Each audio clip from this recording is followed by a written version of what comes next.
Mengapa tingkat pengangguran di Indonesia masih sangat tinggi, dan bagaimana agar kamu bisa mendapatkan pekerjaan? Kedua pertanyaan tersebut akan kita jawab dalam video kali ini. Terkait jumlah pengangguran yang semakin banyak, hal ini tidak hanya terjadi di Indonesia saja, melainkan terjadi juga di seluruh belahan dunia. Indonesia saat ini, dan kedepannya sedang berada pada bonus demografi, yaitu jumlah penduduk usia produktif 15-64 tahun, mengalami jumlah terbesar dibandingkan dengan penduduk usia non-produktif. Ada konsep namanya penawaran, supply, dan permintaan, demand. Penawaran penduduk usia produktif disandingkan dengan industri, demand, yang dapat menyerap usia produktif ini. Ketika jumlah penduduk usia produktif melebihi jumlah pekerjaan yang tersedia, maka mau tidak mau ada yang belum memiliki pekerjaan. Sebetulnya banyak faktor yang membuat masih banyaknya pengangguran. Yang paling terasa adalah kurang luasnya lapangan kerja, berbanding terbalik dengan jumlah pencari kerja yang tiap tahun meningkat.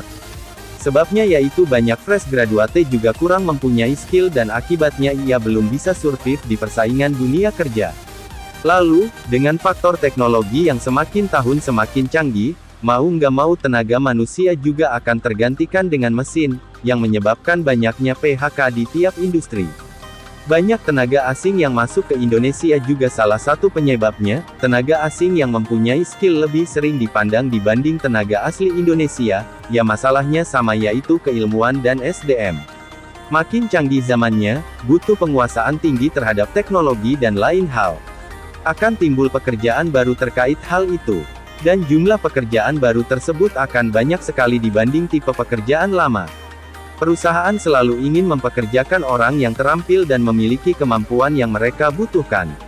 Pelatihan dan pengembangan bagi para pencari kerja merupakan faktor yang sangat penting demi terciptanya keseimbangan di antara kedua faktor tersebut. Saya tidak akan banyak menjelaskan kenapa masih banyak pengangguran di Indonesia, karena kita semua tentu sudah tahu penyebabnya, yaitu kurangnya lapangan pekerjaan di tengah kepadatan penduduk Indonesia. Yang akan saya jelaskan di sini adalah sebuah solusi, tentang bagaimana agar kamu mendapatkan pekerjaan dan tidak menganggur. Baiklah kita mulai dari sebuah analisis terhadap diri kita sendiri. Silahkan kalian introspeksi diri masing-masing, kemudian tanyakan pada diri Anda sendiri, apa pekerjaan yang saat ini kamu inginkan. Setelah kamu menemukan jawaban, silahkan kamu tulis di kertas tentang pekerjaan yang kamu inginkan. Kemudian kamu ulangi lagi untuk memikirkan tentang pekerjaan yang kamu inginkan. Setelah mendapatkan jawaban, silahkan tulis kembali di kertas yang sudah kamu persiapkan. Ulangi hal ini sampai semua pekerjaan yang kamu inginkan sudah tertulis di kertas semua. Baiklah, saya sudah bisa menebak apa pekerjaan yang saat ini Anda inginkan. Karena kamu adalah seorang yang berpendidikan tinggi dengan gelar S1, maka pekerjaan yang kamu inginkan adalah: 1. Kamu ingin bekerja di kantoran. 2. Kamu ingin menjadi seorang sekretaris. 3. Kamu ingin menjadi seorang manajer. 4. Kamu ingin menjadi seorang PNS. Dan masih banyak pekerjaan bergengsi lainnya yang sedang kamu inginkan. Dari sini tentu kita sudah tahu, apa penyebabnya kamu masih menganggur. Persaingan di dunia kerja sangatlah ketat, dari jutaan orang hanya segelintir orang saja yang bisa diterima kerja di perusahaan. Untuk mengatasi hal ini sangatlah mudah, semua tentu kembali pada diri kita sendiri. Kalau kamu tidak segera memulainya maka, semua akan terlambat karena usia yang semakin tua. Lalu, langkah apa yang harus kamu lakukan agar kamu tidak terus menganggur? Sebenarnya ini sangat mudah. Pertama, buang jauh-jauh rasa gengsi, karena untuk menjadi sukses tidak selalu harus bekerja di perusahaan dengan pangkat yang tinggi atau harus menjadi PNS. Yang hanya perlu kamu lakukan adalah tidak malu untuk memulai sesuatu. Berkelilinglah di tempat kamu tinggal sekarang, cari peluang, kira-kira apa yang bisa kamu lakukan untuk menghasilkan uang.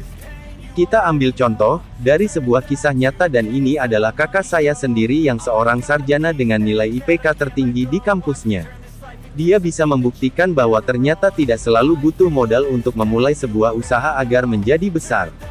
Dulu dia bekerja di perusahaan dengan jabatan seorang manajer selama 10 tahun, tapi yang namanya karyawan maka selama itu kamu akan hidup dalam aturan dan undang-undang perusahaan, sangat tersiksa dan jauh dari kebebasan.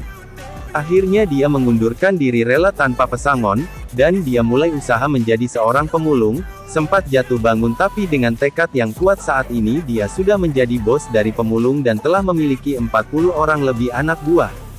Itu hanya contoh kecil. Jika ingin memulai usaha, buatlah konsep yang matang, dan marketing yang bagus. Misalnya kamu ingin memulai usaha kuliner seperti contoh warung bakso, walaupun banyak pesaing jangan takut. Untuk mengatasi hal ini, buatlah konsep yang beda dari pedagang lain. Misalnya mengonsep warung kamu agar terlihat beda dan disukai konsumen, misal pasang wifi, beli bakso gratis minuman, beri nama bakso yang unik, misal bakso cinta, bakso lidah bergoyang, dan lain-lain. Masih banyak peluang usaha yang lain di tempat kamu, hanya saja mungkin kamu masih belum berani untuk memulainya. Ingatlah, sekolah tinggi tidak menuntut kamu untuk menjadi seperti yang kamu cita-citakan, tapi dengan ilmu dan pendidikan tinggi diharapkan kamu bisa berpikir maju dan bisa dengan mudah menyelesaikan masalah yang ada dalam kehidupan. Semoga video ini bisa menjadi inspirasi dan bermanfaat untuk kita semua.